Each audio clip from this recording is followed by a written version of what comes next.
Light stops working long before the ocean ends. Far below the surface lives an animal that can grow longer than a bus and has eyes the size of dinner plates. It survives pressure strong enough to crush steel and hunts in darkness, where almost nothing can be seen. We know it fights whales, yet we have barely filmed it alive. And the more we discover about the giant squid, the less it fits the rules that shape life on Earth. The first thing visible is the way the body moves through the water. There is no urgency in its motion. Direction changes are wide and gradual. Forward movement comes from slow contractions along the mantle, while broad fins on each side flex in a steady rhythm that barely disturbs the surrounding water. The arms extend behind the body rather than pulling it forward. Most of the time they remain loose, drifting with the current. Movement only begins when something enters their reach. On camera, the animal appears balanced rather than active, as if motion is optional instead of constant. This pattern reflects the conditions it occupies. Food does not arrive often in this part of the ocean. Searching blindly would waste energy. Remaining still reduces cost. Action becomes selective, not frequent. Size becomes obvious only when another object appears nearby. A research vehicle passes through the frame. Light spreads across part of the mantle. The body continues beyond the edge of the image, with several arms stretching farther than the vehicle itself. There are no fixed landmarks to help judge scale. Even so, the difference is unmistakable. Despite this mass, the animal does not signal its presence. The surface of the body absorbs rather than reflects light. Color remains uneven and subdued. No markings are arranged for visibility at distance. At this range, distance itself is limited. Attention brings risk. As the camera holds position, two arms begin to move independently. These feeding tentacles extend forward, longer and more slender than the rest. Their motion is controlled, reaching ahead while the main body stays back. At the end of each tentacle, the structure widens into a club. Rows of suckers line the surface. Each sucker is bordered by a hardened ring that improves grip. Once contact is made, release becomes difficult. Corded feeding sequences show the same order. Extension comes first. The central body remains stationary. Only after contact do the remaining arms engage, folding inward to draw the target closer. The beak sits at the center of this system. It appears briefly during feeding, dark and solid, surrounded by muscle. It cuts rather than tears. The surrounding arms prevent escape. This approach favors distance over pursuit. In this part of the ocean, prey rarely escapes quickly. Space is limited. Visibility is short. Speed offers little advantage. Reach and timing matter more. By separating capture from body movement, risk is reduced. Failed attempts do not expose vital tissue. Energy loss remains limited. The eyes become visible next. They're larger than those of any other known animal. Each eye fills much of the head, fixed in place and oriented outward. These eyes are not meant to produce detailed images. Light here does not support sharp outlines. Instead, vision focuses on contrast, a large shape passing above, a faint glow against a darker background. Based on eye structure and placement, scientists suggest these organs help detect large animals moving overhead, including whales. This remains a hypothesis. Direct confirmation is rare. Most specimens have been examined only after death. When brought to the surface, pressure changes alter the body. Muscles lose structure. Tissue no longer behaves as it does below. What appears on land is distorted. As a result, certainty remains limited. Measurements of maximum length vary widely. Some reports suggest extreme dimensions. Others argue for more moderate estimates. Without repeated observation, exact limits are difficult to establish. This uncertainty is typical of deep water research. As the camera tracks along the mantle, surface details become clearer. Texture varies subtly across the body. Some areas appear smooth. Others show faint irregularities. Nothing reflects light sharply. The skin includes cells capable of gradual color adjustment. These changes occur slowly and without strong contrast. Rapid display offers little advantage here. Conditions remain stable. Light levels change little. Backgrounds remain consistent. Sudden shifts would cost energy without clear benefit. The nervous system mirrors this restraint. Large groups of nerve cells are distributed throughout the arms. This allows local response without constant direction from the central brain. Behavior reflects this arrangement. If you liked this video so far, subscribe to this channel. It really helps a lot. One arm may tighten while the rest remains still. Reaction happens close to the point of contact. This shortens response time and reduces energy use. For an animal of this size, relying on centralized control alone would increase delay. Distributed processing reduces that cost. The trade-off lies in coordination. Each arm operates semi-independently. Perfect synchronization is unnecessary. Persistence matters more than precision. Another contraction passes through the mantle. Water exits through the siphon, pushing the body backward in a smooth, measured motion. This method allows movement without continuous fin use. High-speed bursts exist, but they are rare. Such bursts are reserved for moments when distance must be created quickly. Muscle structure reflects this pattern. Long fibers favor endurance over repeated force. Sustained activity remains efficient at low intensity. Constant escape is not the goal. Presence is. As the camera pulls away, the difference in scale becomes clear again. Smaller fish drift below. Occasional flashes of light appear and vanish. Nothing else fills the frame in the same way. The squid does not respond. Whether this indicates limited awareness, lack of threat, or simple disengagement cannot be determined. Feeding frequency remains unknown. Travel distance remains unknown. Encounter rates remain unknown. What can be confirmed comes from indirect evidence.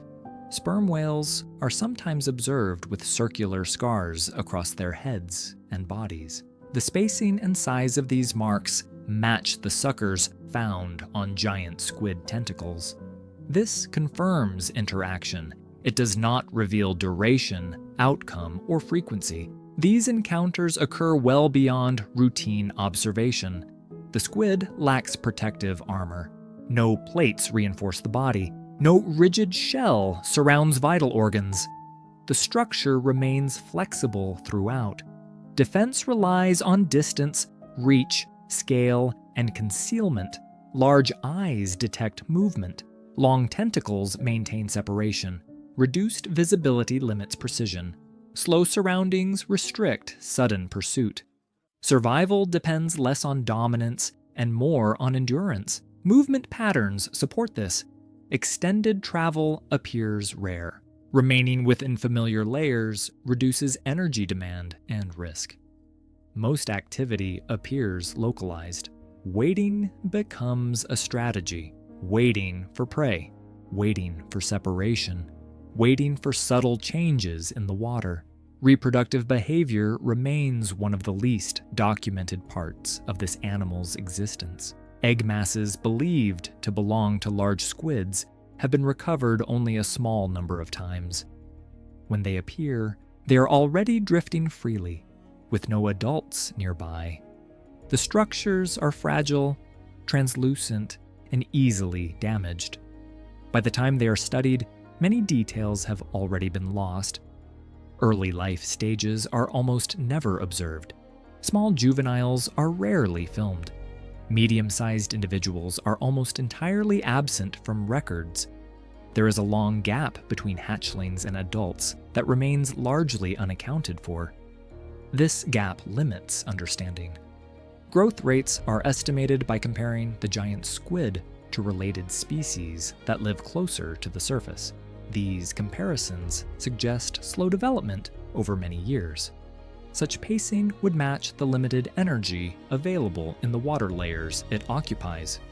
Rapid growth would require frequent feeding. That does not appear possible here.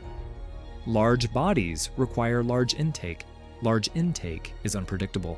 Population size adjusts accordingly. This keeps encounters rare. Low encounter rates reduce competition, but they also complicate reproduction. Meeting another individual of the same species cannot be assumed.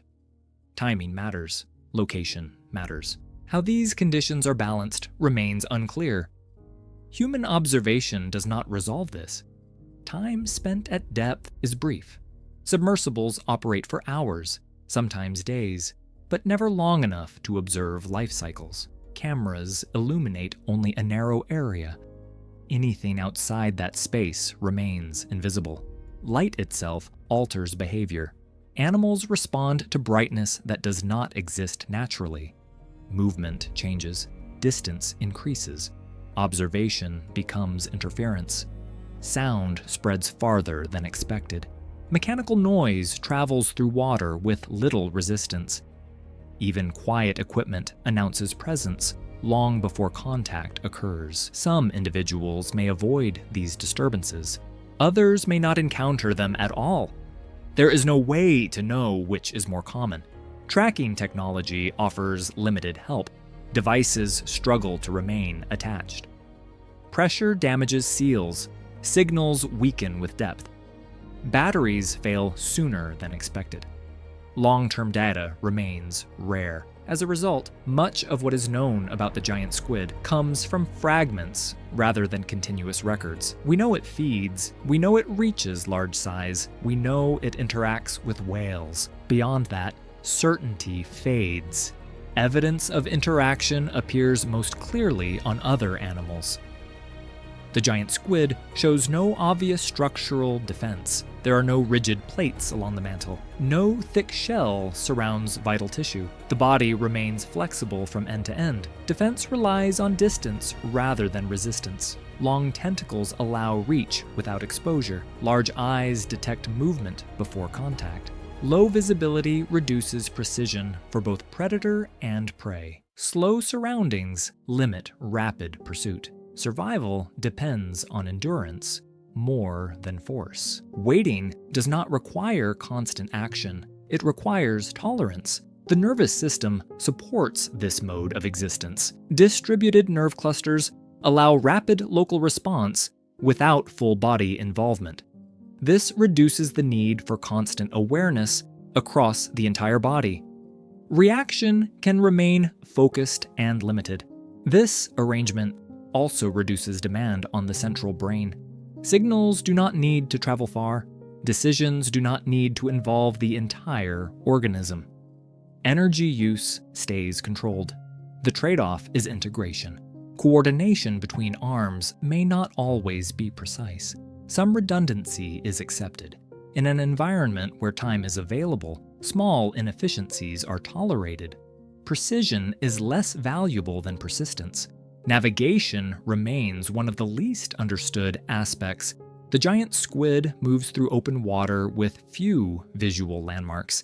Depth gradients change slowly. Currents shift over long periods. Chemical signals may persist, but their reliability is unknown. Magnetic sensitivity has been suggested, based on related species. There's no direct confirmation. Without sustained tracking, navigation strategies remain speculative. Intelligence is often mentioned in discussions of large squids. The nervous system supports complex movement and distributed control.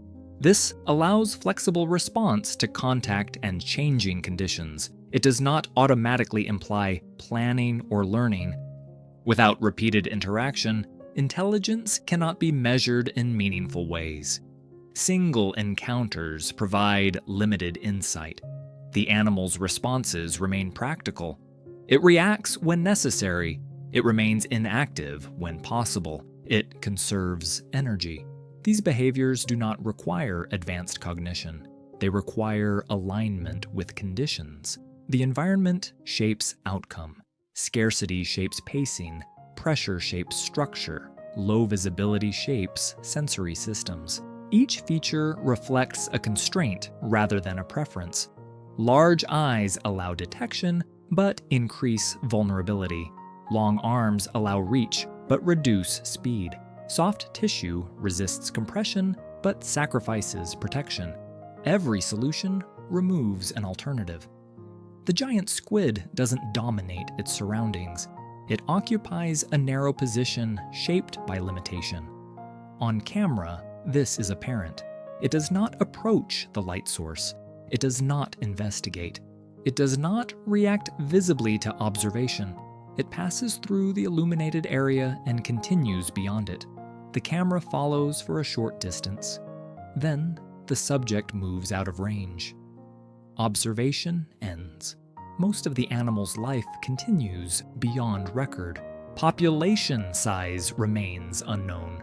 Connectivity between distant regions remains unknown. Reproductive success rates remain unknown. The giant squid does not adapt to observation.